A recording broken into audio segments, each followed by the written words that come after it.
కపిలః గ్రంథాలయం గచ్చతి గ్రంథం పఠతి. కపిల్ గ్రంథాలయానికి వెళ్తున్నాడు, గ్రంథాన్ని చదువుతున్నాడు. ఈ వాక్య నిర్మాణాన్ని గమనించండి.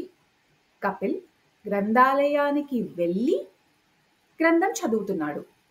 కపిలః గ్రంథాలయం గత్వా గ్రంథం పఠతి.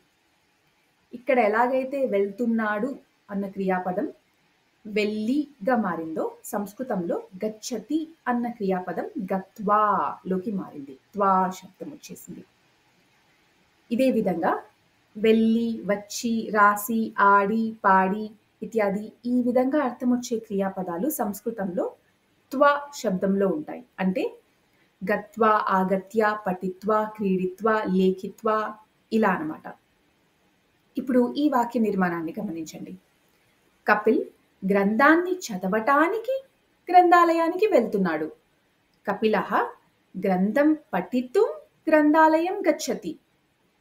ఇక్కడ పఠతి చదువుతున్నాడు అన్న క్రియాపదం చదవటానికిగా మారింది. ఇదే విధంగా పఠతి అన్న క్రియాపదం కూడా పఠితుంలోకి మారింది.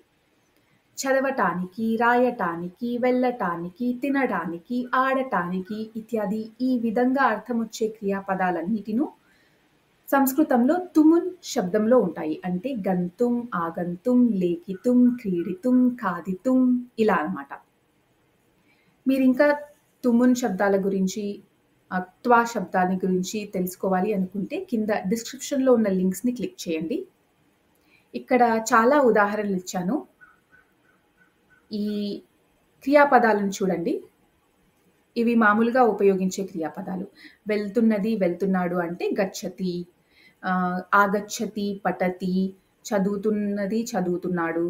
ఇప్పుడు వెళ్ళి, వచ్చి, చదివి, ఆడి, వ్రాసి అంటే ఎలా? త్వా శబ్దం ఉపయోగిస్తాం. గత్వా, ఆగత్య, పఠిత్వా, క్రీడిత్వా ఇలా క్రియాపదాలను మారుస్తాం. మరి వెళ్ళటానికి, రావటానికి, చదవటానికి, ఆడటానికి క్రియాపదాలను ఎలా మారుస్తాము? తుమున్ శబ్దం ఉపయోగించి గంతుం, ఆగంతుం, పఠితుం, క్రీడితుం, లేఖితుం ఇలా. చదవండి, మెల్లమెల్లగా సంస్కృతం నేర్చుకోండి. ధన్యవాదः.